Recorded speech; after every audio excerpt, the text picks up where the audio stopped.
Hi guys, welcome to our channel back benchers. आज के session में हम लोग डिस्कस करने वाले हैं पॉलिटी के एक इंपॉर्टेंट टॉपिक को। तो आज का जो टॉपिक है वो है कॉन्स्टिट्यूशनल अमेंडमेंट, संविधान संशोधन। तो आज के सेशन में हम लोग कॉन्स्टिट्यूशनल अमेंडमेंट में वो सारे अमेंडमेंट को डिस्कस करने वाले हैं जो प्रीवियस ईयर एग्जाम में बहुत बार आ चुका है और अपकमिंग एग्जाम के लिए बहुत इंपॉर्टेंट है। आप ये सेशन अगर कंप्लीट देख लेते हैं तो आपका जो कॉन्स्टिट्यूशनल अमेंडमेंट टॉपिक है वो अच्छे से क्लियर। तो चलिए हम लोग देखते हैं फर्स्ट अमेंडमेंट को। तो फर्स्ट अमेंडमेंट जो हुआ था वो 1951 में हुआ था और 1951 के थ्रू कुछ कुछ फंडामेंटल राइट में आर्टिकल्स को ऐड किया गया था। जैसे फंडामेंटल 6 फंडामेंटल राइट है, तो राइट टू इक्वलिटी में 15 का 4 को ऐड किया गया था और right to freedom of speech में 19 आर्टिकल 19 का 6 को ऐड किया गया था। तो ये 15 जो है वो डिस्क्रिमिनेशन से रिलेटेड है। तो डिस्क्रिमिनेशन हम नहीं कर सकते कास्ट के बेसिस पे, रेस के बेसिस पे, प्लेस ऑफ बर्थ के बेसिस पे, रिलीजन के बेसिस पे और सेक्स के बेसिस पे। और आर्टिकल 19 जो है ये right to freedom of speech से रिलेटेड है। तो इसमें जो टोटल 6 पॉइंट है तो 6 पॉइंट को इस अमेंडमेंट के थ्रू ऐड किया गया था। और इसमें एक और इम्पॉर्टेंट पॉइंट है जो आपको याद रखना है, इसमें 9th शेड्यूल को भी ऐड किया गया था फर्स्ट अमेंडमेंट के थ्रू। और टोटल कॉन्स्टिट्यूशन में जो शेड्यूल है वो 12 है और 9th शेड्यूल जो है वो वैलिडेशन ऑफ लॉ से रिलेटेड है। मूव करते हैं नेक्स्ट पे। नेक्स्ट जो है 7th कॉन्स्टिट्यूशनल अमेंडमेंट एक्ट, वो है 1956 में आया है और इस अमेंडमेंट के थ्रू कोई भी एक नया राज्य जो बनता है वो भाषा के बेसिस पे बनाया जा सकता है। तो इंडिया का जो पहला स्टेट है जो लैंग्वेज के बेसिस पे स्टैब्लिश किया गया था वो है आंध्र प्रदेश। आंध्र प्रदेश का जो स्टैब्लिशमेंट था वो 1 अक्टूबर 1953 को किया गया था और इस टाइम जो भारत के प्रधानमंत्री थे वो जवाहरलाल नेहरू थे। देखते हैं नेक्स्ट इंपॉर्टेंट जो है वो 12th कॉन्स्टिट्यूशनल अमेंडमेंट है, वो 1962 में हुआ था और इस अमेंडमेंट के थ्रू गोवा और दमन दीव को as a union territory India में ऐड किया गया था। तो ये क्वेश्चन बहुत बार पूछा जा चुका है प्रीवियस ईयर में कि गोवा को किस अमेंडमेंट के through as a union territory declare किया गया था। तो ये 12th हो जाएगा और क्योंकि ये बाद में ये state as a state India में ऐड हुआ था। मूव करते हैं नेक्स्ट पे। नेक्स्ट है 15th कॉन्स्टिट्यूशनल अमेंडमेंट एक्ट 1963। तो 1963 में जो 15वां कॉन्स्टिट्यूशनल अमेंडमेंट हुआ था इसमें इस अमेंडमेंट के थ्रू ऐड किया गया था कि हाई कोर्ट के जो जज का रिटायरमेंट एज होता है वो 60 से बढ़ा के 62 कर दिया गया था। नेक्स्ट इंपॉर्टेंट अमेंडमेंट जो है 19th कॉन्स्टिट्यूशनल अमेंडमेंट एक्ट है जो 1966 में हुआ है और इस अमेंडमेंट के थ्रू इलेक्शन कमीशन की ड्यूटीज को बताया गया है। तो इलेक्शन कमीशन जो है आर्टिकल 324 से 329 के ए तक में आता है और इसका जो है कॉन्स्टिट्यूशन के पार्ट 15 में इसको रखा गया है। मूव करते हैं नेक्स्ट पे। तो नेक्स्ट जो है 21st कॉन्स्टिट्यूशनल अमेंडमेंट एक्ट 1967 और इस एक्ट के थ्रू सिंधी को as a 15th regional language 8th schedule में ऐड किया गया था। तो टोटल 8th शेड्यूल में जो लैंग्वेज है वो 22 है और ये जो लैंग्वेज है वो 343 टू 351 आर्टिकल में है और इसको पार्ट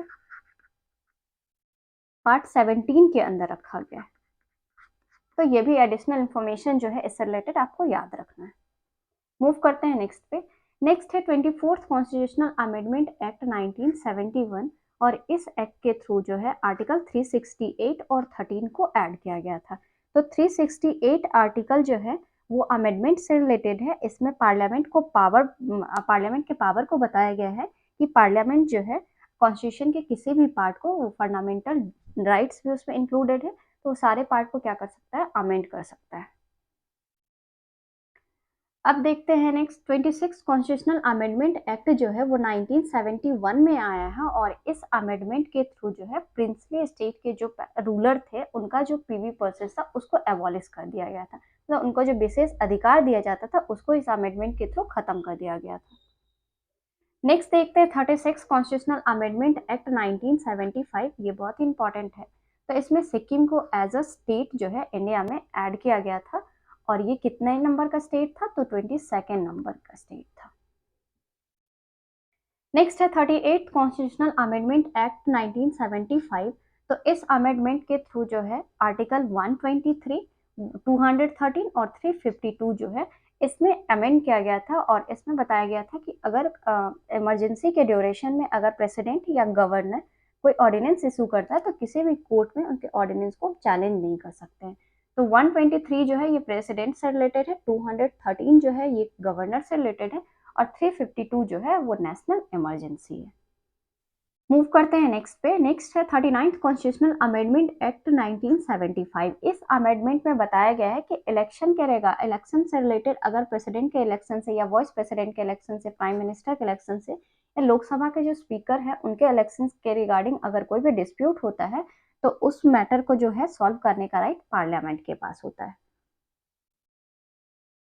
नेक्स्ट है 42nd कॉन्स्टिट्यूशनल अमेंडमेंट और ये 1976 में हुआ था और ये अमेंडमेंट जो है इंडियन कॉन्स्टिट्यूशन का बहुत इंपॉर्टेंट अमेंडमेंट है क्योंकि इसमें बहुत सारा अमेंडमेंट की वजह से इसको मिनी कॉन्स्टिट्यूशन भी बोला जाता है और ये इंदिरा गांधी के टाइम में ये अमेंडमेंट किया गया था और पहली बार प्रियम्बल में भी इस अमेंडमेंट के थ्रू अमेंड किया गया था जिसमें 3 वर्ड को ऐड किया गया था, सोशलिस्ट, सेक्युलर और इंटीग्रिटी वर्ड को इंक्लूड किया गया था। इसमें और भी इंपॉर्टेंट पॉइंट है जैसे पार्ट 4A में फंडामेंटल ड्यूटीज को भी ऐड किया गया था। तो ये फंडामेंटल ड्यूटीज जो है ये किस कंट्री से अडॉप्ट किया गया है, तो रशिया से लिया गया है और इसमें पार्लियामेंट के पास ये सुप्रीम पावर होता है कि वो कॉन्स्टिट्यूशन के किसी भी पार्ट को वो अमेंड कर सकता है। और नेक्स्ट जो इसका इंपॉर्टेंट पॉइंट है वो है कि अगर कोई भी स्टेट में अगर लॉ एंड ऑर्डर फॉलो नहीं हो रहा है तो उस कंडीशन में सेंटर के पास पावर होता है कि वो एक्स्ट्रा आर्म फोर्सेस को डिप्लॉय कर सकता है। इस अमेंडमेंट में एक और इम्पॉर्टेंट पॉइंट है कि प्रेसिडेंट कोई भी काम करता है तो काउंसिल ऑफ मिनिस्टर के एडवाइस से ही उसको करना होता है। मूव करते हैं नेक्स्ट पे।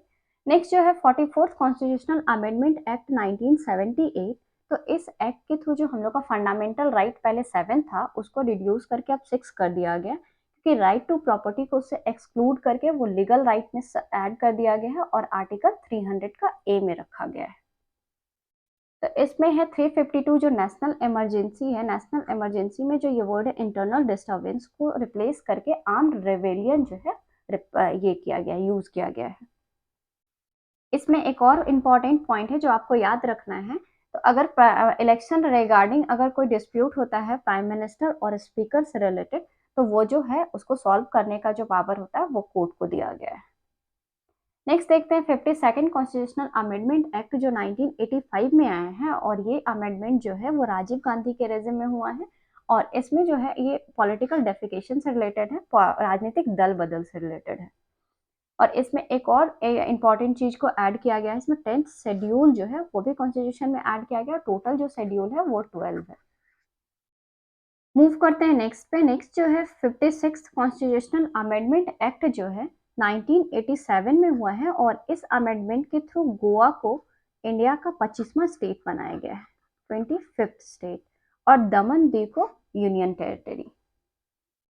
मूव करते हैं नेक्स्ट पे। नेक्स्ट जो है 61 कॉन्स्टिट्यूशनल अमेंडमेंट एक्ट जो है वो 1989 में हुआ है और इस एक्ट में क्या किया गया है कि आर्टिकल 326 जो इलेक्शन कमीशन से रिलेटेड है उसको अमेंड किया गया है और इसमें वोटिंग के एज को 21 से घटा के कितना कर दिया गया, 18 साल कर दिया गया है। मूव करते हैं नेक्स्ट पे। नेक्स्ट है 17th कॉन्स्टिट्यूशनल अमेंडमेंट एक्ट 1992।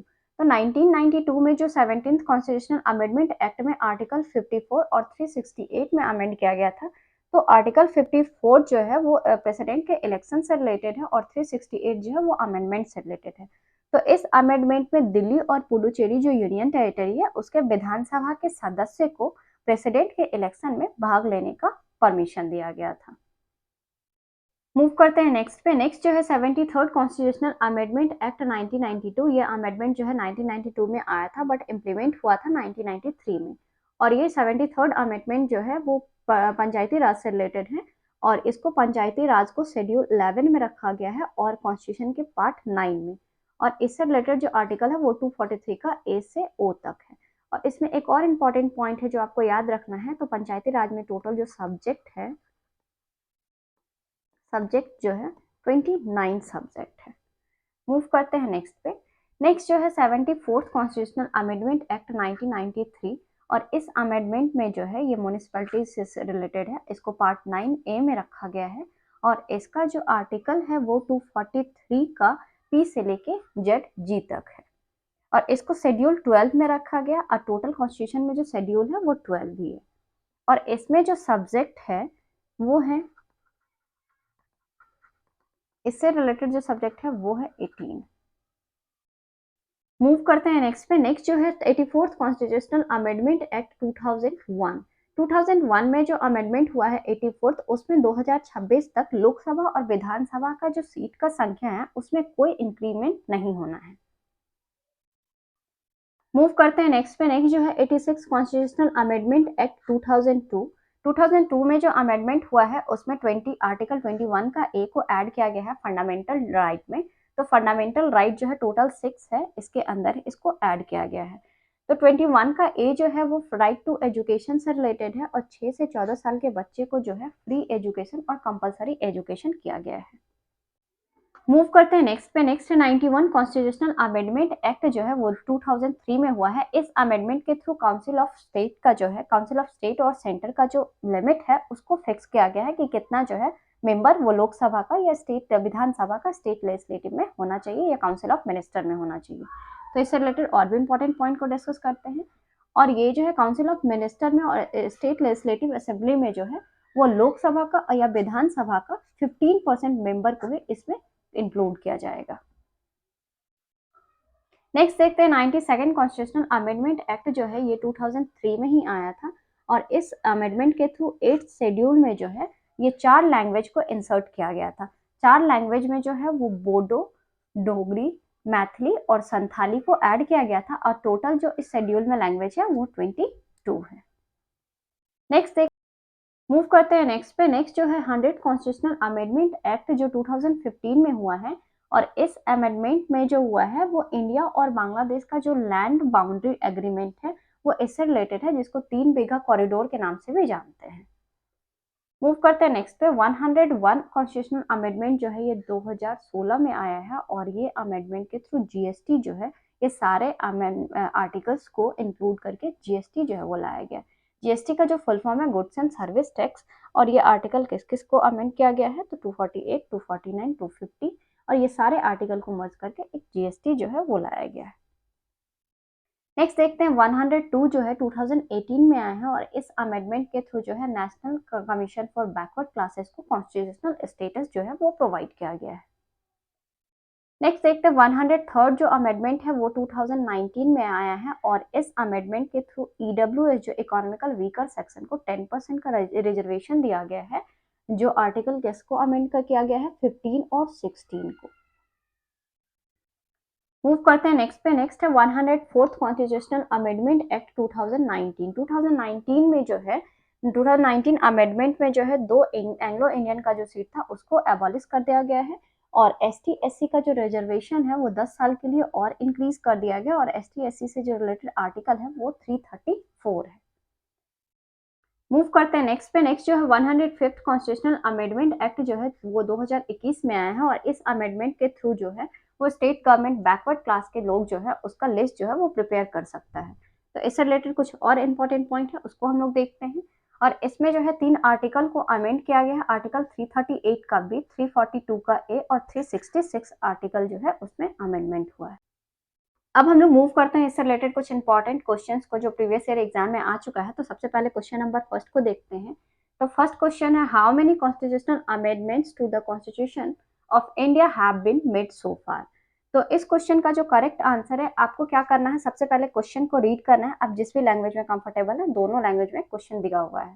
तो आप सबसे पहले क्वेश्चन को रीड कीजिए, उसके बाद आप अपना आंसर पॉइंट आउट कीजिए, उसके बाद आप चेक कीजिए कि आपका आंसर कितना का जो करेक्ट आंसर है वो है ऑप्शन नंबर डी 104। मूव करते हैं नेक्स्ट पे। नेक्स्ट क्वेश्चन है the first general election in India and the first amendment to the constitution was held in. Bharat का पहला आम चुनाव और संविधान में पहला संशोधन जो है वो कौन से ईयर में हुआ है वो बताना है। तो इसका जो करेक्ट आंसर है वो है ऑप्शन सी 1951। मूव करते हैं नेक्स्ट क्वेश्चन पे। थर्ड क्वेश्चन है constitutional amendment act 2002 provided for the free and compulsory elementary education right to education to all children, जो आर्टिकल 21 का ए पार्ट 3 में इंक्लूडेड है। तो ये बताना है आपको ये कौन से अमेंडमेंट के थ्रू किया गया था। तो इसका जो करेक्ट आंसर है वो है ऑप्शन ए 86th अमेंडमेंट। नेक्स्ट है which of the following constitutional amendment did the capital city delegator legislative assembly with the enactment of the national capital territory act. को बताना है दिल्ली को जो नेशनल कैपिटल बनाया गया था वो किस अमेंडमेंट के थ्रू बनाया गया था। तो इसका जो करेक्ट आंसर है वो है option A 69th constitutional amendment. Move करते हैं नेक्स्ट क्वेश्चन पे। नेक्स्ट क्वेश्चन है which amendment to the constitution provided for the reservation of 1/3 seat in the municipality board and village panchayat for the women. संविधान के किन संशोधन में महिलाओं के लिए नगरपालिका बोर्ड और ग्राम पंचायत में जो है 1/3 सीट का रिजर्वेशन है। तो ये इसका जो करेक्ट आंसर है वो होगा 73rd और 74th।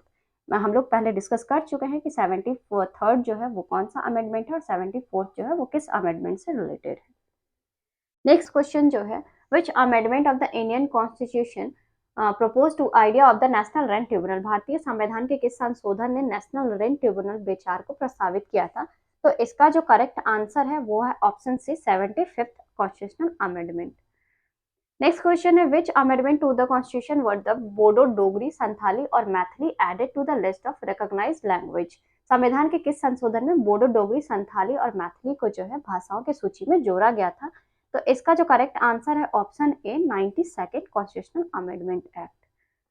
नेक्स्ट क्वेश्चन है which schedule of the constitution of India deal with the names of the state and their territorial jurisdiction.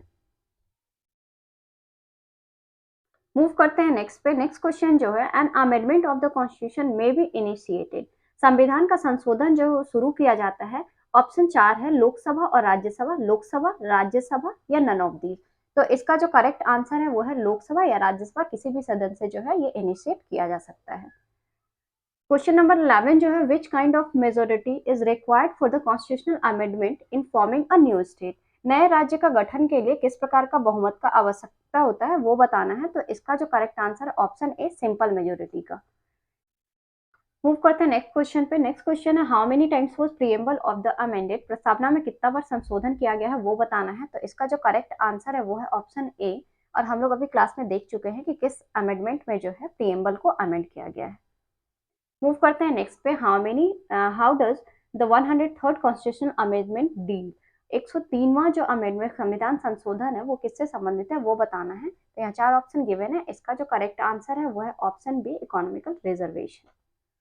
Move करते हैं नेक्स्ट क्वेश्चन पे। नेक्स्ट क्वेश्चन है name the body which was established to provide the safety and security of the ST/SC social economical and cultural and educational concern after an amendment of the in the Indian constitution. भारतीय संविधान में एक संशोधन के बाद ST/SC और सामाजिक, आर्थिक और सांस्कृतिक शैक्षिक चिंताओं की सुरक्षा प्रदान करने के लिए किस निकाय की स्थापना की गई है। तो इसका जो करेक्ट आंसर है वो है option A national commission for ST/SC। Next question है the authoritative text of the Indian constitution in Hindi authorised to the published by the Indian constitutional amendment. भारतीय संविधान को हिंदी में आधिकारिक पाठ को किस संवैधानिक संशोधन द्वारा प्रकाशित करने के लिए अधिकृत किया गया है। तो इस क्वेश्चन का करेक्ट आंसर है 58th अमेंडमेंट जो 1987 में हुआ था। मूव करते हैं नेक्स्ट क्वेश्चन पे। नेक्स्ट क्वेश्चन है द सिस्टम ऑफ पीवी पोसे in respect of former rulers of Indian state before independence was abolished by the constitution through. स्वतंत्रता से पहले जो भारतीय राज्य के पूर्व शासक से संबंध में पीवी पोसेस जो था वो व्यवस्था को समाप्त कर दिया गया किस अमेंडमेंट के थ्रू। तो इस क्वेश्चन का जो करेक्ट आंसर है वो है option number B 26th amendment जो 1971 में हुआ था। आई होप कि ये सेशन आपके लिए बहुत बेनिफिशियल होगा और आपको ये वीडियो पसंद आया होगा। अगर वीडियो पसंद आया होगा तो ये वीडियो को शेयर और लाइक और सब्सक्राइब चैनल को जरूर कर दें और मिलते हैं नेक्स्ट वीडियो में। Thanks for watching.